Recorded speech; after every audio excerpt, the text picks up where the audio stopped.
Today I'm going to be going over some of the similarities and differences between the two most similar pieces of writing I have ever seen, The Lion King and Hamlet. Now, these two pieces came out hundreds of years apart, but they are just so similar. Now, the first similarity I want to deal with is just the overall main plot of the two. Now let's just take a look at the main plot between the two. Now the plot of The Lion King is pretty basic. In fact, I can sum it up in just like a few bullet points. First, there's a king and he has a jealous brother. Second, the brother decides to kill the king and take the throne. The son of the king runs away because he believes that his father's death was his fault. 4.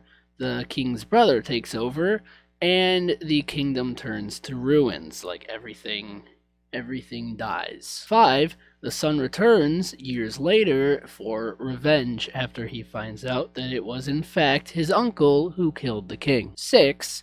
The son ends up killing his uncle and he takes the throne back. Now, if you haven't read Hamlet, I can pretty much sum it up with the exact same bullet points. King's brother is jealous.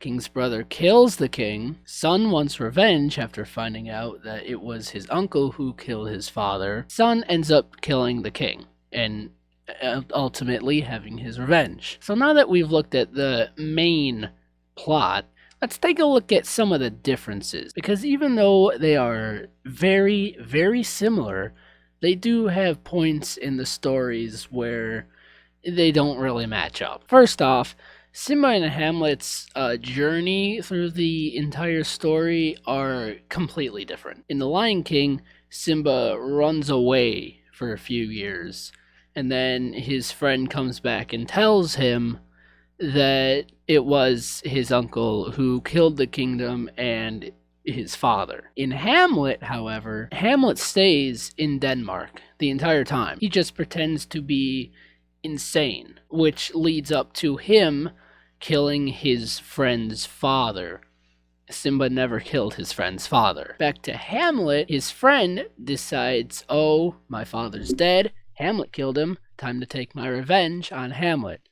That, again, doesn't happen in The Lion King because Simba never did anything to upset his friend. Now, in the end of Hamlet, spoilers by the way, Hamlet is poisoned during a sword fight with his friend, which is how the friend intended to take revenge, and ends up dying. I'm leaving out a few details, but those are basically what we need to know for this presentation. Simba doesn't die, however. He ends up taking the throne and lives happily ever after. Now, both stories are ultimately about revenge. Hamlet wants revenge for his father's death, and Simba, towards the end, wants revenge for his father's death. Although the main, I guess, idea of The Lion King is not revenge. It was never revenge from the start. In Hamlet, it was revenge throughout the entire play. But ultimately, it is all resolved in the end. Hamlet gets his revenge on his uncle,